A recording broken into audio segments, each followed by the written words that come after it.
Hey everyone, it's Sam here. I'm using the Creative Craft products. This is the nested rectangles, and I'll give you the size of this one in a moment. So first of all, you want to get yourself a piece of cardstock that measures 6 1/4 by 7.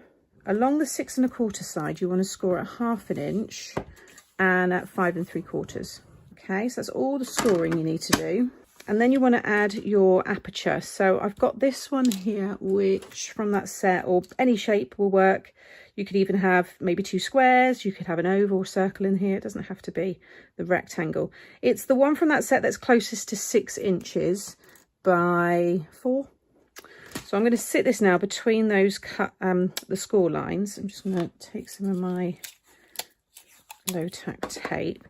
I want to get it as centered as possible. I'm going to add a little gold frame around this as well.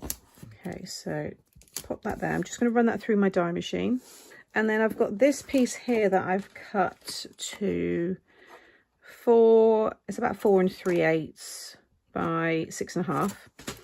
4 1/2 would probably be fine actually. And then I'm going to take the same die. I want to cut this in the middle so I get a little frame that's going to go around that, just so it pops a little better against the white background of the card blank. So I'm just going to again place this close to the center as I can, take that down, and again I'm going to run that through my machine. So now I want to stick this back over the top here.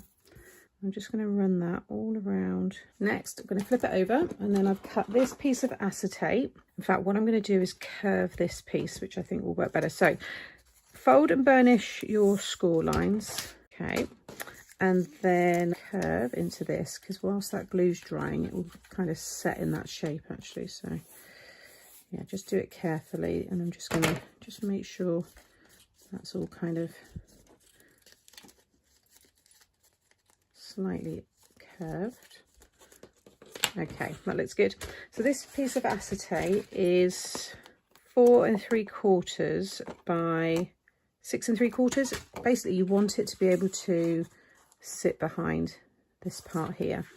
The width of this is 1/4 inch bigger or wider than the 5-inch card blank. So whatever size card you want to put a dome shape onto, just increase the width by 1/4 inch, and I think that gives you the nice dome shape. I think it brings it in to about a 1 inch height, which will fit in my box envelopes.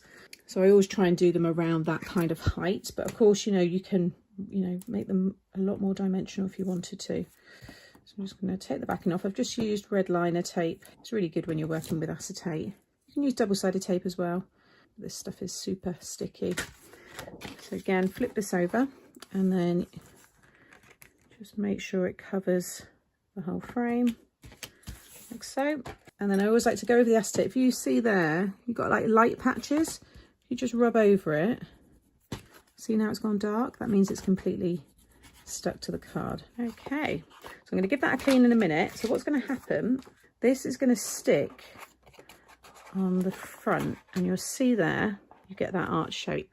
And what I want to do now is with the ephemera, is I want to take more like the biscuit images, I think.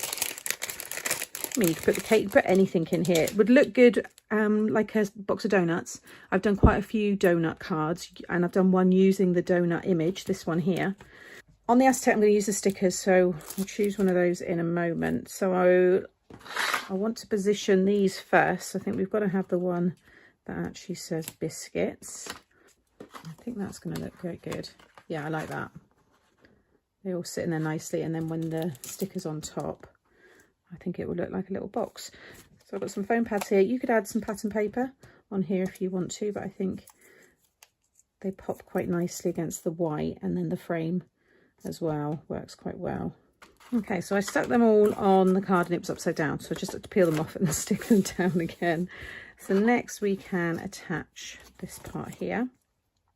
You could, if you wanted to, wrap this around a separate piece of 5 by 7 and then stick the whole thing on if you don't want to see the tabs. But because it's white underneath, I don't think you're really going to notice it through the acetate.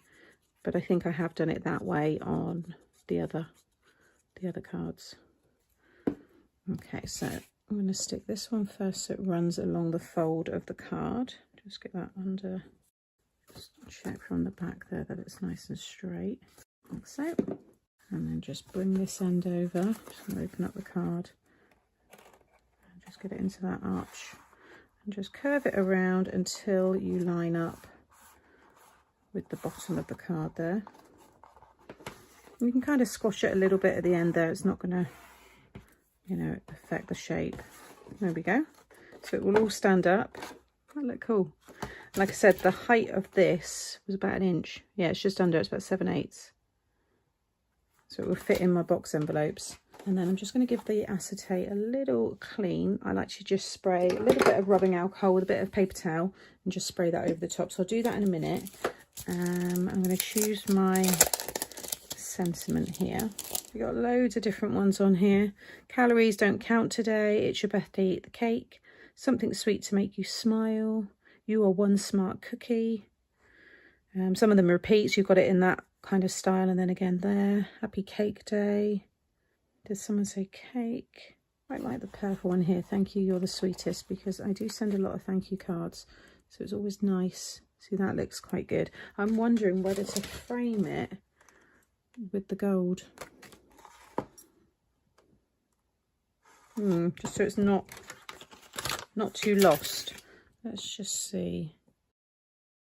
So you can stick it directly on, but if you want it to pop a little bit more, just thinking when that's on there, yeah, I think I quite like that.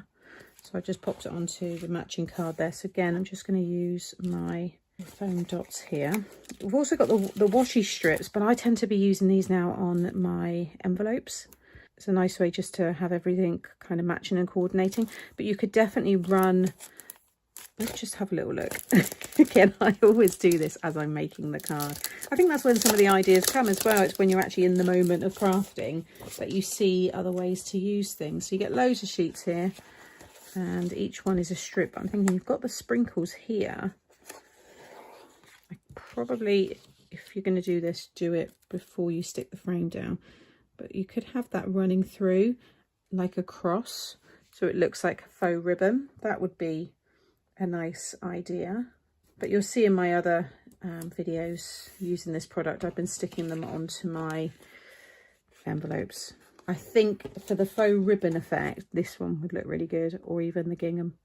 Even the heart there, actually, they would all look nice. No, I'm going to stick this one down, clean the acetate, stick that down, and I think that will be enough. Okay, so there is the finished card. I think it looks really cute. Nice little top fold there. You've got all your space inside to write your message. Just a fun way to use the ephemera there. Take care, and I'll see you all again soon. Bye.